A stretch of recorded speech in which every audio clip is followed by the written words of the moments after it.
Hello दोस्तों, welcome to my channel. उम्मीद है आप लोग अच्छे होंगे। चलिए देखते हैं। इसके पिछले वीडियो में हम लोग सूक्ष्मदर्शी की विभेदन क्षमता को कैसे बढ़ाया जाता है पढ़ लिया था। सूक्ष्मदर्शी विभेदन क्षमता डायरेक्टली प्रोपोर्शनल टू क्या होता है, तरंग दैर्घ्य होता है। तो चलिए हम लोग देखते हैं तरंग प्रकाश की। क्या देखते हैं?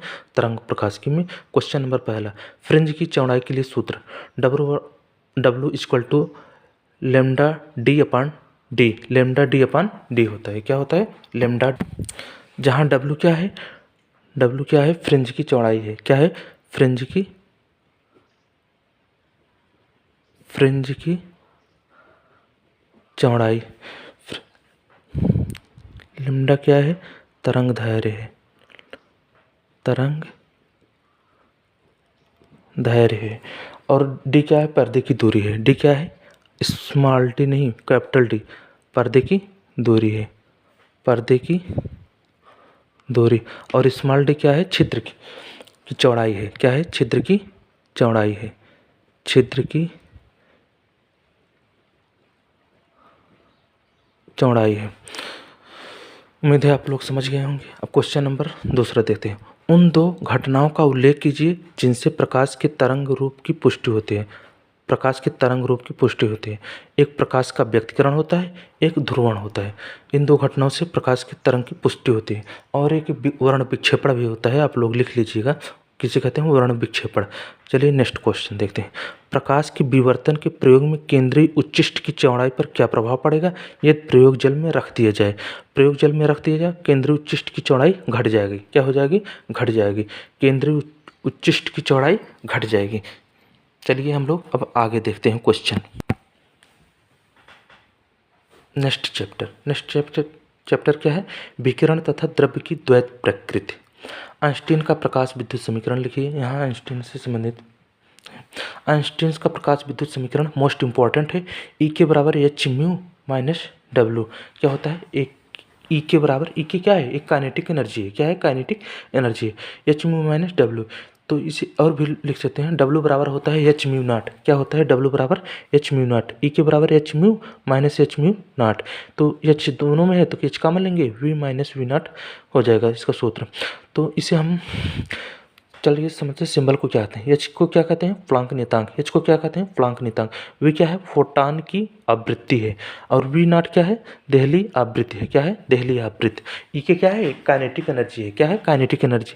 इसे काइनेटिक एनर्जी के इसे ऐसे भी लिखा जा सकता है, हाफ काइनेटिक एनर्जी का सूत्र होता है half M B square H mu minus mu naught. Mu minus mu naught. इसका एक सूत्र और होता है, कहीं काइनेटिक एनर्जी और H mu naught mu minus mu naught में संबंध पूछ ले तो यही होगा। आप लोग ध्यान दीजिएगा। अब हम लोग आगे देखते हैं। डी ब्रागली सिद्धांत से क्या तात्पर्य है? डी ब्रागली सिद्धांत के अनुसार गतिमान कण तरंगों की भांति क्या करते हैं? व्यवहार करते हैं। ब्रागली सिद्धांत के अनुसार गतिमान कण तरंगों की भांति व्यवहार कर सकते हैं। किसके भांति व्यवहार कर सकते हैं? तरंगों की भांति। तरंग भांति व्यवहार कर सकते हैं।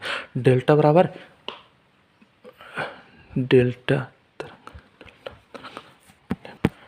बराबर क्या होता है? एच अपान पी। क्या होता है? एच अपान पी।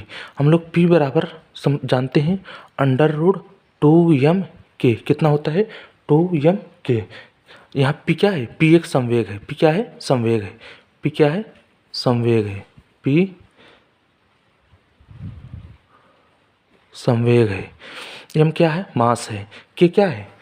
के काइनेटिक एनर्जी है। के क्या है? काइनेटिक एनर्जी है। तो इसे हम लोग ऐसे भी लिख सकते हैं, डेल्टा बराबर H upon under root 2m के। और एच क्या है? प्लांक नियतांक है। क्या है? प्लांक नियतांक है।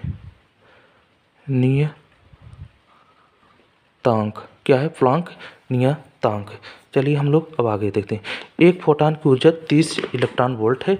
इसका संवेग ज्ञात कीजिए। क्या ज्ञात कीजिए? संवेग। एक फोटॉन की ऊर्जा 30 इलेक्ट्रॉन वोल्ट है। इसका संवेग पूछा है तो संवेग का सूत्र होता है, संवेग बराबर क्या होता है? पी बराबर क्या होता है? पी बराबर होता है ई अपान, हम लोग जानते हैं ई अपान सी। क्या होता है? ई अपान सी। पी बराबर होता है ई अपान सी। ई का मान दिया है, मतलब फोटॉन की ऊर्जा ई का मान दिया है कितना? 30 इलेक्ट्रॉन वोल्ट। कितना दिया है? 30 इलेक्ट्रॉन वोल्ट। एक इलेक्ट्रॉन मतलब होता है 1.6, कितना होता है 1.6 गुणे 10⁻⁻19। 30 इलेक्ट्रॉन वोल्ट कितना हो जाएगा 30 गुणे 1.6 गुणे 10⁻⁻19। तो चलिए हम लोग रखते हैं P बराबर 30 गुणे 1.6 गुणे 10⁻⁻19 बटा, हम लोग प्रकाश की चाल को जानते हैं 3 गुणे 10⁸, 3 गुणे 10⁸ मीटर पर सेकंड। 3 से काटेंगे 10 बार में कट जाएगा, 10 का इसमें मल्टीपल करेंगे तो पॉइंट हट जाएगा, तो कितना हो जाएगा 16। 8 यहाँ प्लस है, ऊपर ले जाएंगे तो क्या हो जाएगा माइनस, 10⁻⁻19 गुणे 10⁻⁸ जुड़ जाएगा तो कितना हो जाएगा 16 गुणे 10⁻⁻27, कितना हो जाएगा -27, 10⁻⁻27 इसका आंसर आ जाएगा। क्या आ जाएगा आंसर। चलिए हम लोग आगे देखते हैं। हाइड्रोजन परमाणु के लिए कोणीय संवेग का सूत्र लिखिए। क्या लिखिए कोणीय संवेग, कोणीय संवेग का सूत्र लिखिए। कोणीय संवेग का सूत्र होता है W बराबर कोणीय संवेग, इसे कहते हैं कोणीय संवेग। W बराबर होता है NH अपान 2 पाई, NH अपान कितना होता है 2 पाई। N क्या है कक्षक की संख्या है, N क्या है, N क्या है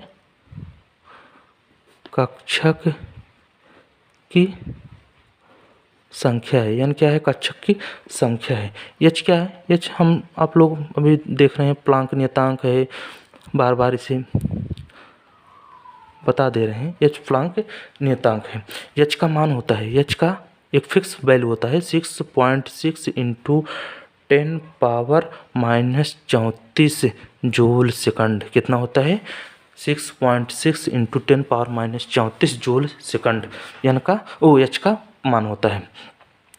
और हम लोग जानते हैं कोणीय संवेग W बराबर होता है mvr, तो इसे ऐसे भी लिख सकते हैं mvr = NH अपान 2 पाई, NH अपान 2 पाई। इसका एक और फार्मूला होगा, आप लोग देख लीजिएगा, इसका आंसर हो गया। चलिए दोस्तों हम लोग आगे देखते हैं। आगे क्या है, हाइड्रोजन स्पेक्ट्रम की उस श्रेणी का नाम लिखिए जिसकी रेखाएं दृश्य भाग में पड़ती हैं। किस भाग में पड़ती हैं, दृश्य भाग में। तो हाइड्रोजन दृश्य भाग में पढ़ने के लिए बामर श्रेणी, किस श्रेणी में आएगा बामर श्रेणी। मैंने यहाँ पर लिख दिया है, लाइमन श्रेणी के लिए परावैज्ञानिक भाग आएगा, बामर श्रेणी के लिए दृश्य भाग आएगा, पाश्चन ब्रैंकेटन फूड के लिए अवरक्त भाग आएगा। क्या भाग आएगा अवरक्त। इन तीनों के लिए कौन सा भाग आएगा अवरक्त भाग आएगा। दोस्तों वीडियो कैसी लगी, अच्छी लगी हो तो कमेंट बॉक्स में ज़रूर बताइएगा, और अच्छी लगी हो तो चैनल को शेयर एंड सब्सक्राइब जरूर कीजिएगा दोस्तों, जिससे मुझे मोटिवेट मिलता है। मैं और अभी और पाठों के अति लघुत्तरी महत्वपूर्ण प्रश्नों को लाऊंगा, आप लोग सब्सक्राइब जरूर कर लीजिएगा। आगे वीडियो देखने के लिए धन्यवाद।